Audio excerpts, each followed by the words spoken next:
صل على سيدنا محمد. السلام علیکم ورحمۃ اللہ وبرکاتہ. استقبال ہے رحمت عالم صلی اللہ علیہ وسلم کی 64ویں قسط میں. گزشتہ قسط میں ہم نے جانا کہ اب تک غزوہ احد کی لڑائی میں صحابہ کرام کس طرح مشرکین مکہ پر غالب رہے. اس قسط کو سننے کے لیے یہاں آئی بٹن پر کلک کریں. آئیے غزوہ احد میں جنگ کا نقشہ اس کے بعد پھر کیوں بدلا اور کیسے جیتی ہوئی بازی پلٹ گئی ہے اس پر نظر کرتے ہیں. ناظرین، گزشتہ قسم میں ہم سید الشہداء حضرت حمزہ رضی اللہ عنہ اور غسیل الملائکہ حضرت حنظلہ رضی اللہ عنہ کی شہادت کا واقعہ سن لیا ہے اور یہ بھی جان لیا ہے کہ کس طرح مسلمان مشرکین مکہ کو پیچھے ہٹنے پر مجبور کر رہے تھے.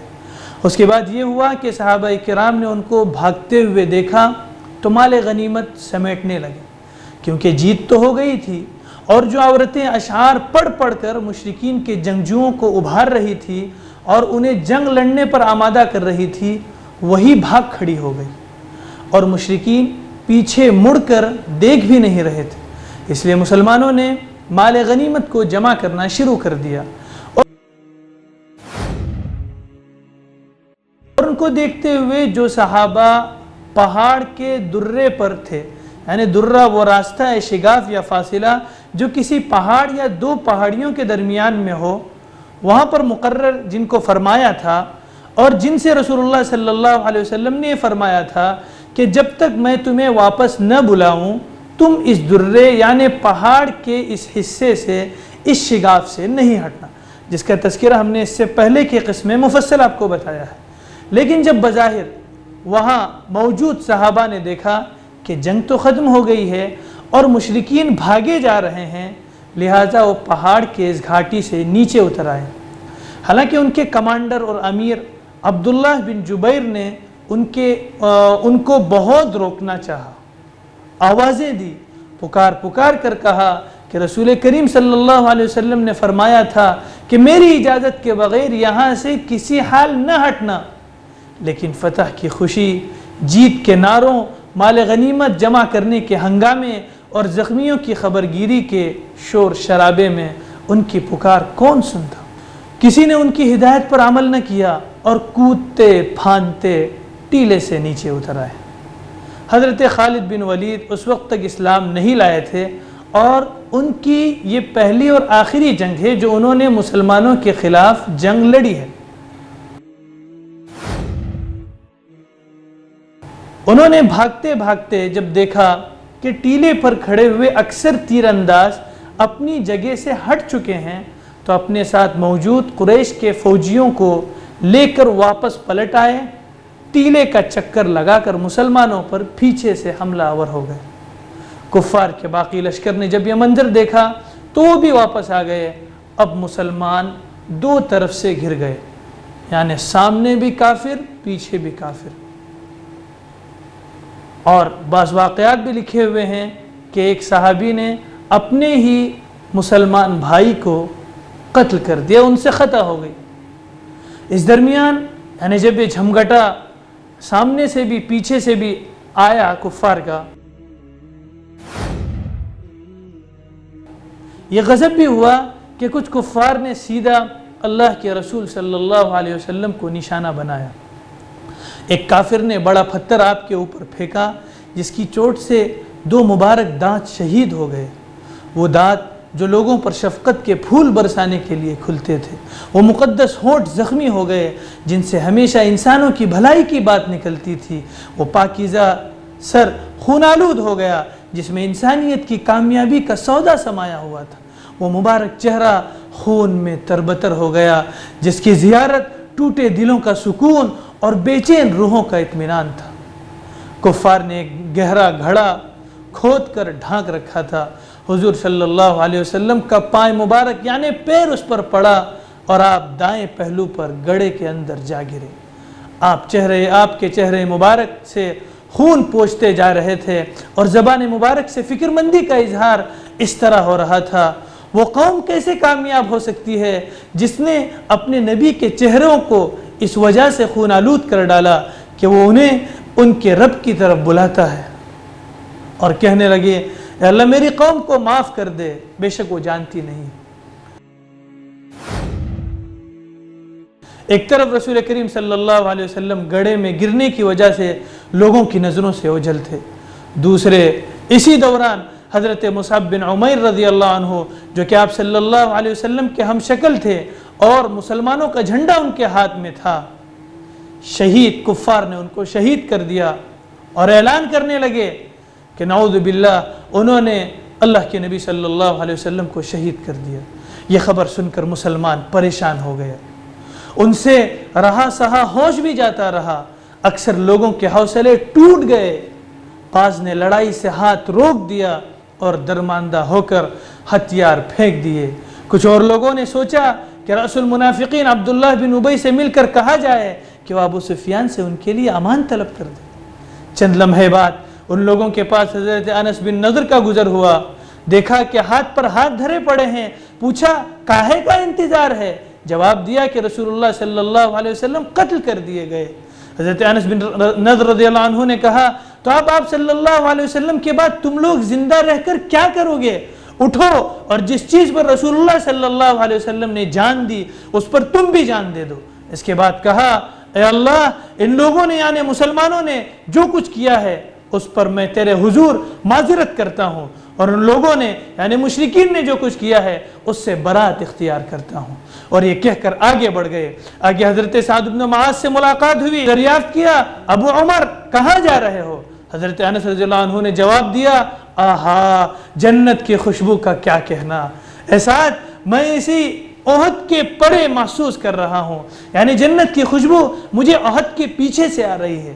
اس کے بعد اور آگے بڑھے اور مشرکین سے لڑتے ہوئے شہید ہو گئے۔ خاتمہ جنگ کے بعد انہیں پہچانا نہ جا سکا، حتیٰ کہ ان کی بہن نے انہیں محض انگلیوں کے پور سے پہچانا۔ ان کو نیزے، تلوار اور تیر کے 80 سے زیادہ زخم آئے تھے۔